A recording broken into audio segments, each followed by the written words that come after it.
Roasting means you use no fat. So again, it's a very healthy way of eating. But there's a lot of flavor involved. It's going to blacken everything and leave it until it's really soft and squishy.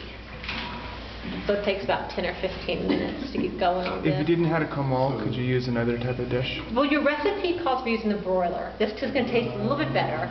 But if you, for example, like an electrical stove. You can't do it in a saucepan. You could. I wouldn't use one of these types because it actually gets, you'll see it gets really messy and dirty. I would buy a comal at the market, 30 pesos. Okay. And then you just have this, and you can use it. You use it for making tortillas and quesadillas and for dry roasting. We get a crepe pan. A cast iron skillet would work well too, but I wouldn't use a Teflon skillet, and I wouldn't use one of these either. You just use all that ready to go. And then we have the onion we did a little bit earlier just to have it ready, and that's just cooked onion. And your recipe it says sliced onion, and that's because you're using the blender. But only because we're using the molcajete, we want the onion to be finer, just to save ourselves some work. Cooked, you said? This is already cooked. Basically, everything's cooked. So it's nice and soft. What is that? Just onion. How did you cook it? This was in a little bit of oil in a frying pan, just like I did the chilies. And that's a couple minutes until it's like a little... You just want to get soft and translucent. Just get that raw taste.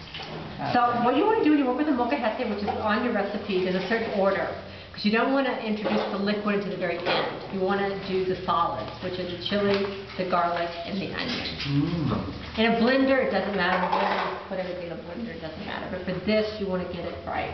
Okay. So we're going to, actually, 2 of my garlics here are for the other salsas. I'm just going to take them and put them right in there so I don't lose them.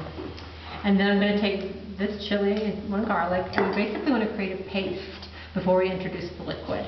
You're just going to grind it. And it grinds, if it's cooked and softened, it grinds very quickly. So you put the chili, the serrano? Yeah, and it's the garlic and the serrano first, and the onion. What kind of chili? Serrano. And you just put one of them in there. Well, just to start. Okay. But if anyone wants to start, there's plenty of work for everyone because it gets kind of tiring. But someone wants to start with the onion, the garlic, and the chili.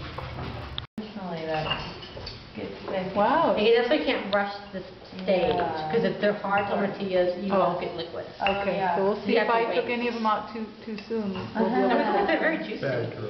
I'll be fast. I'll be the fast.